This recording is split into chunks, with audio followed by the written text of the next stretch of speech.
The Zaltren were an ancient and advanced species, their civilization flourishing in harmony for tens of thousands of years. They had long abandoned the concept of war, deeming it a relic of their primal past. To them, conflict was a failure of reason, a waste of potential, and an affront to their deeply held philosophy of universal balance. The Zaltren prided themselves on their ability to resolve disputes through intellect, cooperation, and an unwavering dedication to peace. As their exploratory vessels roamed the galaxy, they encountered countless species. Some were primitive, still grappling with survival in their hostile environments. Others were advanced, their cultures mirroring the Zaltren's pursuit of harmony. Then, they found Earth, a blue-green sphere teeming with life and chaos. At first, Earth was catalogued like many other planets, marked as vibrant but unremarkable. But intercepted broadcasts quickly shifted that perception. The Zaltren were baffled. The humans' transmissions revealed a species steeped in contradiction. They saw images of towering cities, evidence of immense ingenuity, juxtaposed with ruins brought about by war. Their databanks overflowed with records of humanity's violent history, world wars, civil unrest, territorial disputes. And yet, amid the carnage were profound achievements. Music that resonated across emotions, art that captured the essence of existence, and scientific breakthroughs that rivaled even their own. The Council of the Zaltren convened to discuss this paradoxical species. How can a race so brilliant embrace such self-destructive tendencies? One elder asked, his bioluminescent form flickering with concern. Their wars are not mere territorial disputes. They wield weapons capable of annihilating their entire planet, another added. The idea was incomprehensible. For a species that had eradicated even the concept of violence, humanity's willingness to risk everything for dominance, ideology, or survival was both fascinating and deeply unsettling. The Council's deliberation was divided. Some argued that humanity was a dangerous anomaly that should be left in isolation, a ticking time bomb on the galactic stage. Others believed the Zaltren had a moral obligation to guide the humans toward enlightenment, to help them evolve beyond their destructive impulses. After much debate, a decision was made. They would study humanity more closely, not as mere observers but as cautious participants. A delegation of emissaries would be sent to Earth, tasked with understanding the human psyche and the roots of their propensity for conflict. The emissaries prepared meticulously, poring over centuries of human history. They absorbed stories of empires rising and falling, revolutions sparked by oppression, and peace treaties forged in the aftermath of devastation. Yet, for all their preparation, nothing could truly prepare them for what awaited on Earth. To the Zaltren, humanity represented an enigma, a species that defied the logical progression of evolution. They sought to answer the question that had sparked their journey. What drives humans to war, and are they truly unafraid of it? The decision to proceed was not without apprehension. As their ship neared Earth's orbit, the emissaries braced themselves. Their mission was clear, but the answers they sought promised to challenge everything they thought they understood about intelligent life. The Zaltren emissaries descended to Earth under the cover of darkness, their advanced cloaking technology rendering them undetectable. Their target was a region recently ravaged by war. It was a landscape of shattered buildings, scorched earth, and a silence that spoke of devastation. To the Zaltren, it was a grim confirmation of their fears, a species that thrived in destruction. Yet, as they began their observations, something unexpected emerged from the chaos. Humans were rebuilding. Among the ruins, they saw individuals, many wounded, some weary, gathering bricks, hammering wood, and clearing debris. What stood out was not just the activity but the demeanor of the humans. They worked with an intensity that seemed to defy their circumstances, driven by something the Zaltren struggled to define. Hope, determination, whatever it was, it radiated from them, a force that seemed almost tangible. In one corner of the destroyed settlement, a group of children played with makeshift toys fashioned from scraps of metal and cloth. Their laughter echoed through the ruins, a sound so incongruous with their surroundings that the emissaries could hardly comprehend it. How could beings find joy in such despair? The Zaltren began to realize that their assumptions about humanity were incomplete.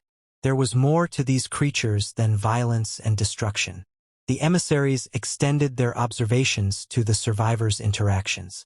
They saw humans sharing food, comforting one another, and tending to the injured.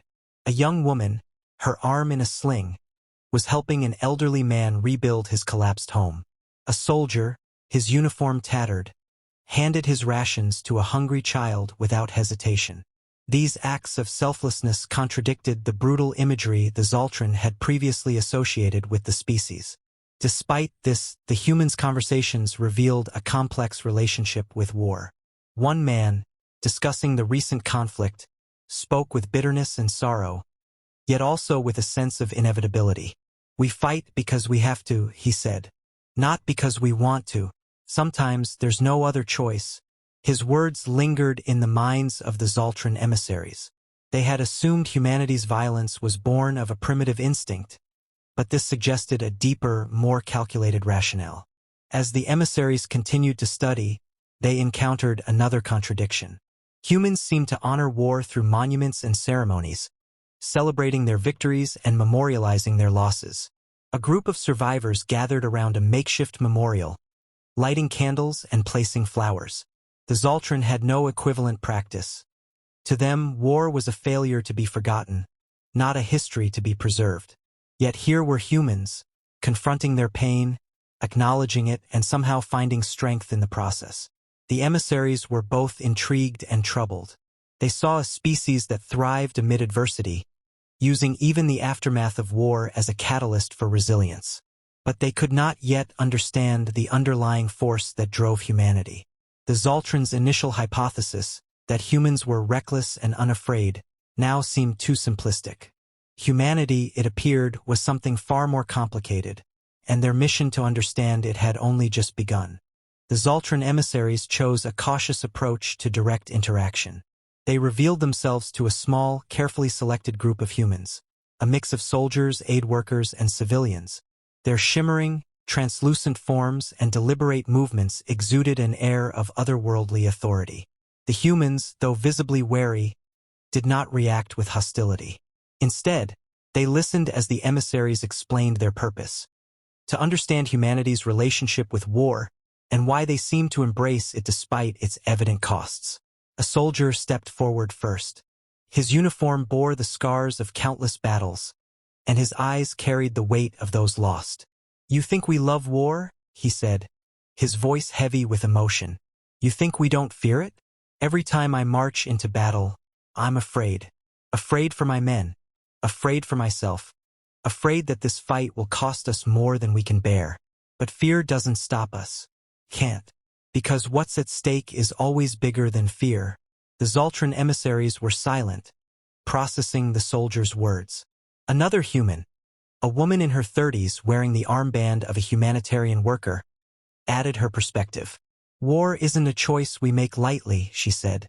"It's what happens when every other option fails. It's ugly and devastating, but sometimes it's the only way to protect what matters. And when the fighting is over, it's not the destruction we focus on. It's the rebuilding, the healing. That's where we find our strength." The emissaries asked why humanity seemed to repeat the cycle of conflict throughout history. A historian among the group spoke up, his voice measured. "War is a crucible," he explained. "It forces us to confront the best and worst of ourselves. It's through war that we've learned some of our greatest lessons about courage, sacrifice, and the cost of hate. Do we wish we could learn these lessons another way? Of course. But the truth is, we're still growing as a species. War is a symptom of that growth, not a celebration of it." The Zaltren, who had never known war in their own evolution, struggled to reconcile this explanation. For them, progress had always been achieved through cooperation and dialogue. Yet the humans' perspective suggested that struggle and conflict were integral to their development. The emissaries asked why humanity clung to symbols of war, medals, monuments, even military traditions. An older civilian spoke this time, his voice firm but tinged with sadness. "Because we honor the people who endure it, the ones who fight, not for power or greed, but to protect their families, their freedoms, their way of life. Those symbols remind us of their sacrifice. They're not about glorifying war. They're about remembering the cost of peace. The Zaltren were beginning to see a pattern. Humanity did not thrive on war. They survived it. They found meaning in the chaos, using it as a crucible to forge resilience, creativity, and unity. It was a perspective the emissaries had not anticipated, and it left them questioning their own understanding of what it meant to evolve. For the first time, they felt the weight of humanity's complexity. The Zaltren emissaries returned to their council with their findings, their once firm beliefs shaken by what they had witnessed. The recordings of human resilience, their words about the necessity and burden of war, and the contradictions inherent in their species were laid bare before the elder leaders. The council chamber, usually a place of confident deliberation, was now filled with uncertainty. "They are not what we expected," one emissary began. "They do not wage war without reason. They fear it deeply, but they do not let that fear paralyze them. Their conflict is not born of instinct but of choice. Choices made when survival, freedom, or justice is threatened." The council members listened in silence as the emissaries continued. They spoke of the human's capacity to rebuild, their ability to find unity and strength in adversity, and their refusal to let the scars of war define their future. They described the human's reverence for those who sacrificed, not out of hatred, but out of love for what they sought to protect. One of the elders finally broke the silence. "This is unlike any species we have encountered. They thrive on struggle not because they desire it, but because they refuse to be broken by it. Is this not a dangerous trait?" Another elder disagreed. "Or is it their greatest strength? Consider our own history. We achieved peace through reason, but that was only after we faced our own conflicts. Perhaps struggle is a path, not a flaw." The emissaries then shared the human's perspective on growth. They spoke of how war, though devastating, had driven innovation, strengthened bonds, and illuminated the values worth fighting for. "They do not seek war," an emissary clarified, "but when it comes, they endure. And in enduring, they transform." The council was divided. To some, humanity represented a species on the brink of self-destruction, their propensity for conflict a ticking clock that could one day consume them. To others, they were a species still evolving, their struggles a reflection of a raw, untamed potential that could one day achieve greatness. In the end, the Zaltren leader addressed the council. "It is not our place to judge the path they take. They are not like us, but they are not lesser because of it. If anything, their resilience reveals a strength we have perhaps forgotten in our own evolution. Let us extend a hand, not to change them, but to guide them toward the better future they themselves seek." A decision was made. The Zaltren would offer their knowledge to humanity, not as a superior race imposing their ways, but as partners. They would share tools to help humans move beyond war, while also learning from the unique strengths humanity had developed through its struggles. As the emissaries prepared to leave Earth, they could not help but reflect on what they had learned.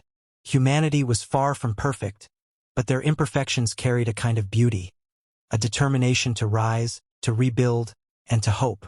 The emissaries realized that in their search for understanding, they had found a lesson for their own kind. Growth is not always linear, and strength often emerges from the darkest places. Humanity's story was far from over, and the Zaltren, for the first time, felt privileged to witness what would come next.